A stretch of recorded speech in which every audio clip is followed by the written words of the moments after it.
O coveiro não quis mais continuar as pesquisas por sua conta. Olá, sejam muito bem-vindos ao canal Liber Audiolivro. Eu sou a Giovana e hoje vou ler o conto A Nova Califórnia, de Lima Barreto. Se quiser informações sobre o autor, clique no card que aparece no canto direito superior ou no link na descrição do vídeo. Se você gostar deste conteúdo, por favor, dê um like, compartilhe com quem gosta de literatura, comente os vídeos e se inscreva no canal. Se quiser incentivar este projeto, contribua de uma das formas indicadas na descrição deste vídeo. Obrigada! Vamos à leitura.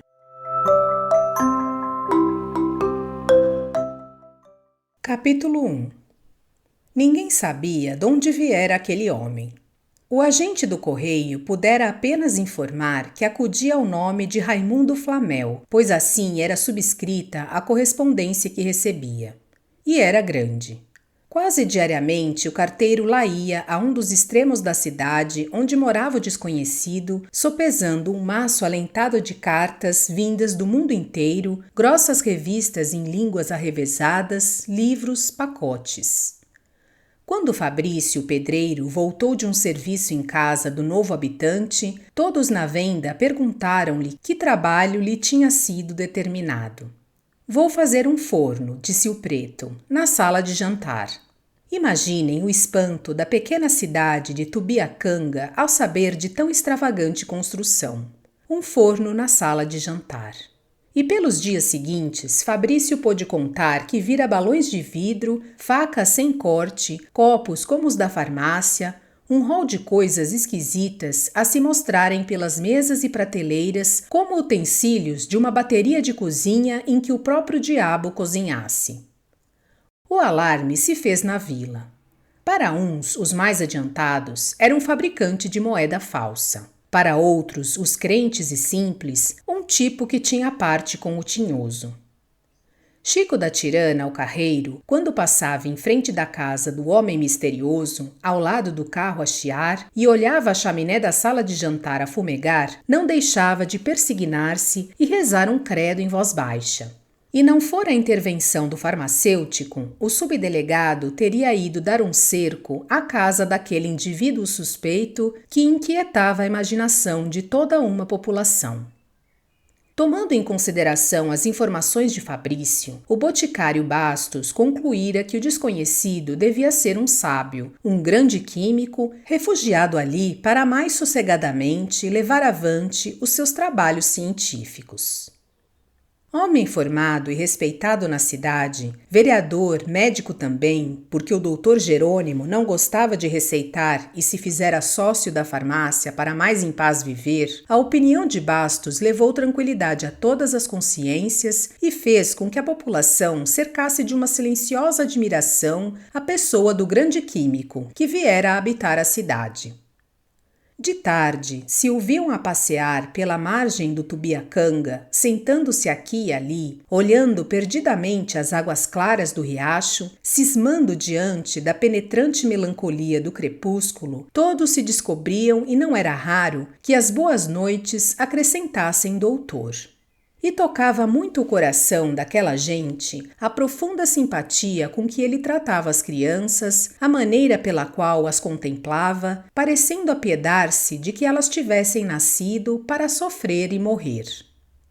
Na verdade, era de ver-se, sob a doçura suave da tarde, a bondade de Messias com que ele afagava aquelas crianças pretas, tão lisas de pele e tão tristes de modos, mergulhadas no seu cativeiro moral, e também as brancas, de pele baça, gretada e áspera, vivendo amparadas na necessária caquexia dos trópicos.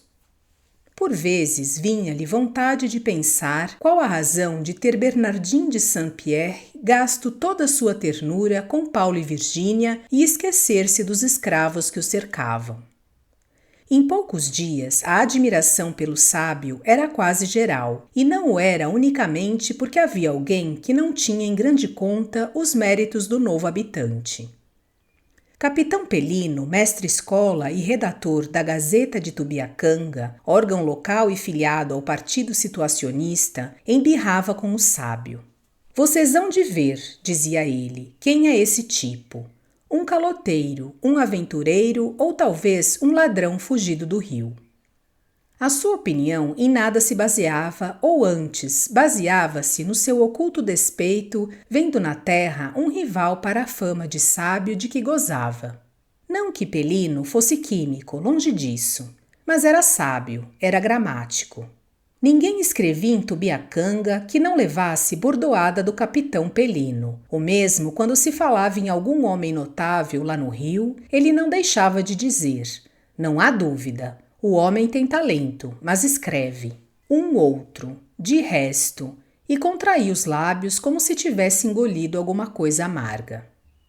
Toda a vila de Tubiacanga acostumou-se a respeitar o solene Pelino, que corrigia e emendava as maiores glórias nacionais. Um sábio. Ao entardecer, depois de ler um pouco o Sotero, o Cândido de Figueiredo ou o Castro Lopes, e de ter passado mais uma vez a tintura nos cabelos, o velho mestre-escola saía vagarosamente de casa, muito abotoado no seu paletó de brim mineiro, e encaminhava-se para a botica do Bastos a dar 2 dedos de prosa.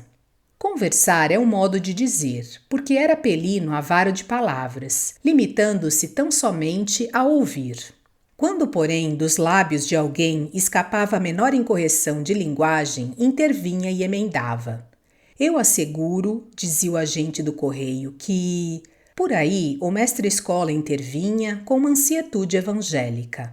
Não diga asseguro, Sr. Bernardes, em português é garanto. E a conversa continuava depois da emenda para ser de novo interrompida por uma outra. Por essas e outras, houve muitos palestradores que se afastaram, mas Pelino indiferente, seguro dos seus deveres, continuava o seu apostolado de vernaculismo. A chegada do sábio veio distraí-lo um pouco da sua missão. Todo o seu esforço voltava-se agora para combater aquele rival que surgia tão inopinadamente. Foram vãs as suas palavras e a sua eloquência. Não só Raimundo Flamel pagava em dia as suas contas, como era generoso, pai da pobreza, e o farmacêutico vira numa revista de específicos seu nome citado como químico de valor.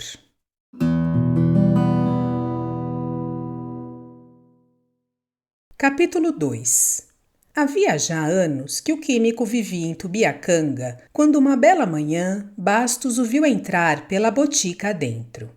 O prazer do farmacêutico foi imenso.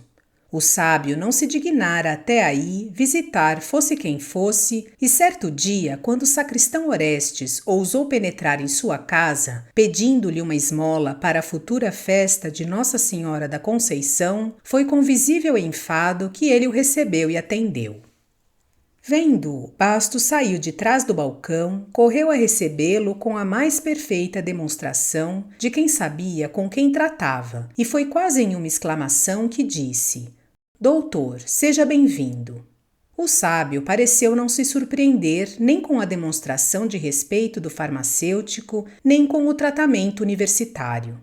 Docemente olhou um instante a armação cheia de medicamentos e respondeu: Desejava falar-lhe em particular, Sr. Bastos. O espanto do farmacêutico foi grande. Em que poderia ele ser útil ao homem cujo nome corria mundo e de quem os jornais falavam com tão acentrado respeito? Seria dinheiro? Talvez. Um atraso no pagamento das rendas, quem sabe? E foi conduzindo o químico para o interior da casa, sob o olhar espantado do aprendiz que por um momento deixou a mão descansar no grau onde macerava uma tisana qualquer. Por fim, achou ao fundo, bem no fundo, o quartinho que lhe servia para exames médicos mais detidos ou para as pequenas operações, porque Bastos também operava. Sentaram-se e Flamel não tardou a expor. Como o senhor deve saber, dedico-me à química. Tenho mesmo um nome respeitado no mundo sábio. Sei perfeitamente, doutor, mesmo tenho disso informado aqui aos meus amigos. Obrigado. Pois bem, fiz uma grande descoberta, extraordinária.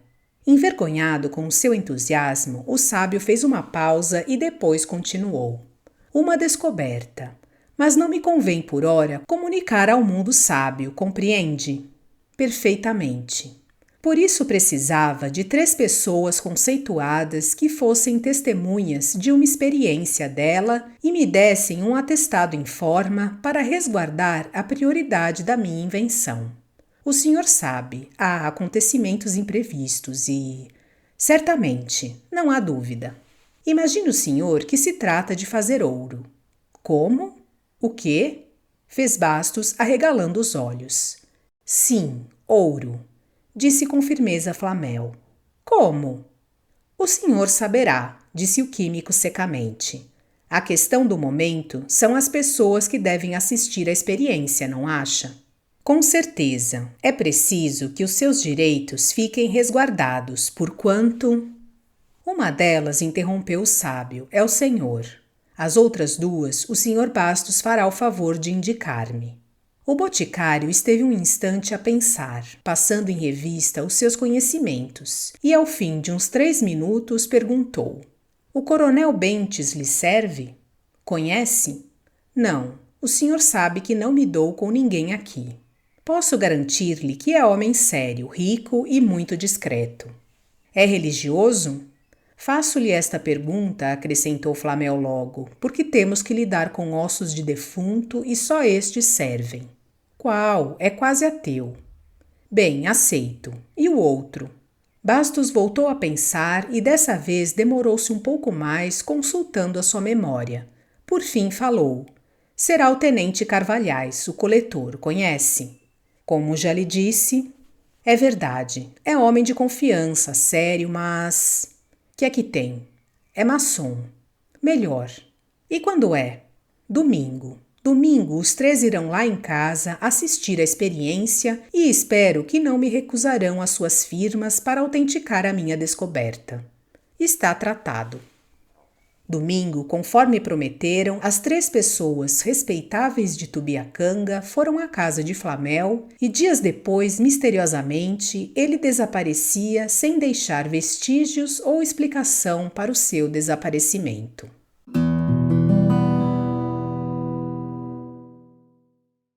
Capítulo 3.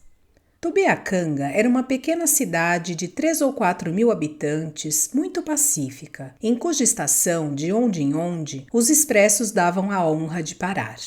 Há 5 anos não se registrava nela um furto ou roubo. As portas e janelas só eram usadas porque o rio as usava. O único crime notado em seu pobre cadastro foi um assassinato por ocasião das eleições municipais. Mas atendendo que o assassino era do partido do governo e a vítima da oposição, o acontecimento em nada alterou os hábitos da cidade, continuando ela a exportar o seu café e a mirar as suas casas baixas e acanhadas nas escassas águas do pequeno rio que a batizara. Mas qual não foi a surpresa dos seus habitantes quando se veio a verificar nela um dos mais repugnantes crimes de que se tem memória? Não se tratava de um esquartejamento ou parricídio. Não era o assassinato de uma família inteira ou um assalto à coletoria. Era coisa pior, sacrílega aos olhos de todas as religiões e consciências. Violavam-se as sepulturas do sossego, do seu cemitério, do seu campo santo. Em começo, o coveiro julgou que fossem cães, mas revistando bem o muro, não encontrou senão pequenos buracos. Fechou-os. Foi inútil. No dia seguinte, um jazigo perpétuo arrombado e os ossos saqueados. No outro, um carneiro e uma sepultura rasa. Era gente ou demônio. O coveiro não quis mais continuar as pesquisas por sua conta. Foi ao subdelegado e a notícia espalhou-se pela cidade. A indignação na cidade tomou todas as feições e todas as vontades. A religião da morte precede todas e certamente será a última a morrer nas consciências.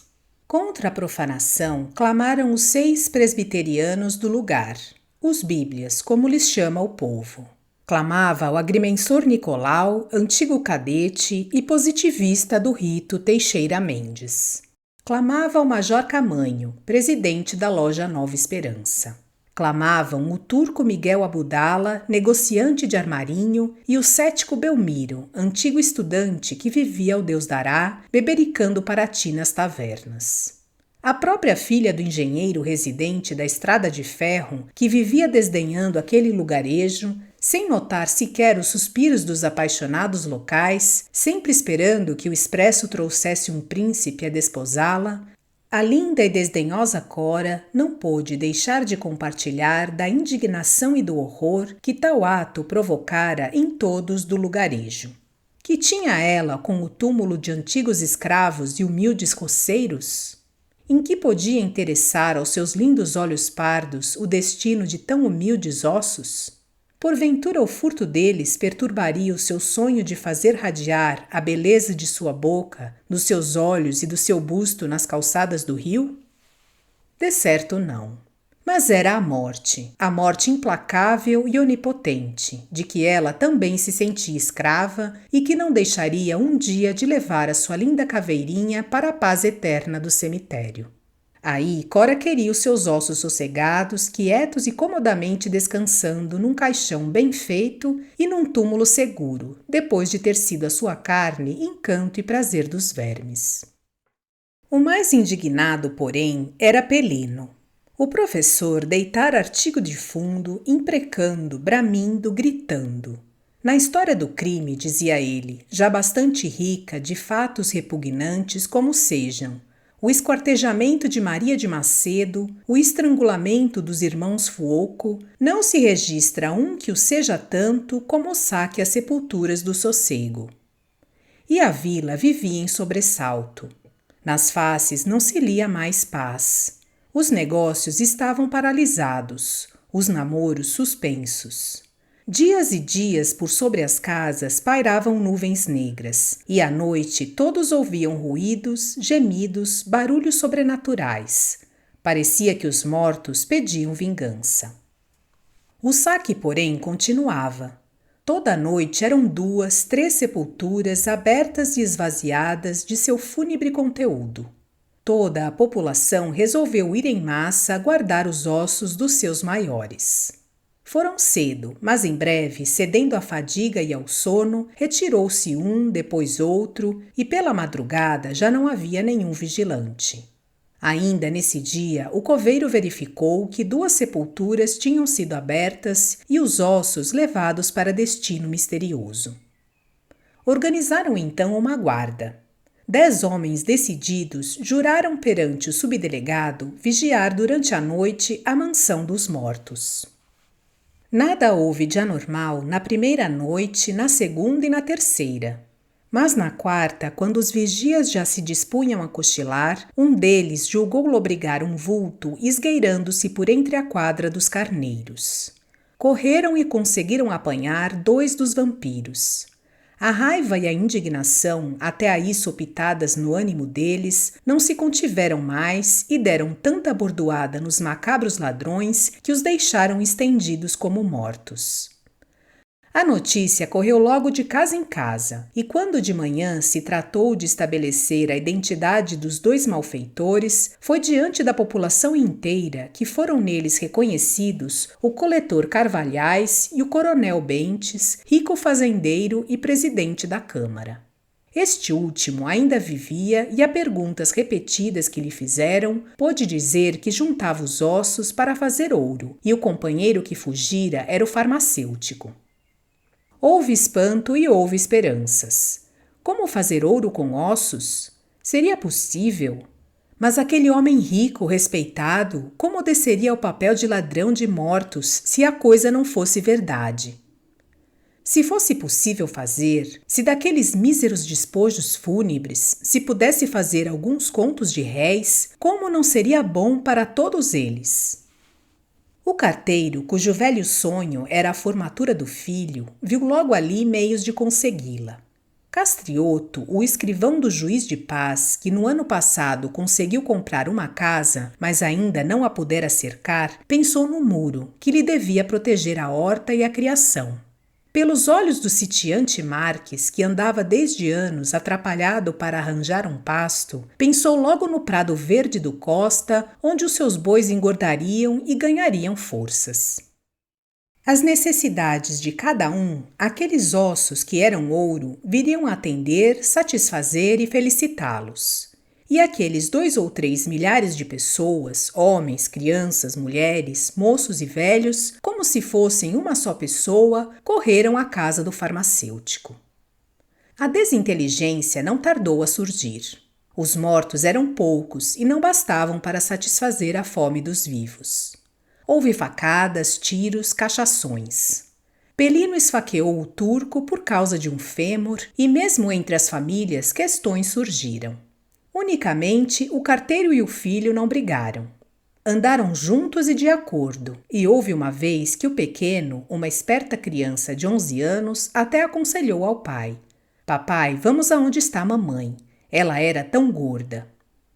De manhã, o cemitério tinha mais mortos do que aqueles que recebera em 30 anos de existência. Uma única pessoa lá não estivera, não matara nem profanara sepulturas. Fora o bêbado Belmiro. Entrando numa venda meio aberta e nela não encontrando ninguém, enchera uma garrafa de Paraty e se deixara ficar a beber sentado à margem do Tubiacanga, vendo escorrer mansamente as suas águas sobre o áspero leito de granito. Ambos, ele e o rio, indiferentes ao que já viram, mesmo a fuga do farmacêutico com o seu Potosí e o seu segredo, sob o dossel eterno das estrelas.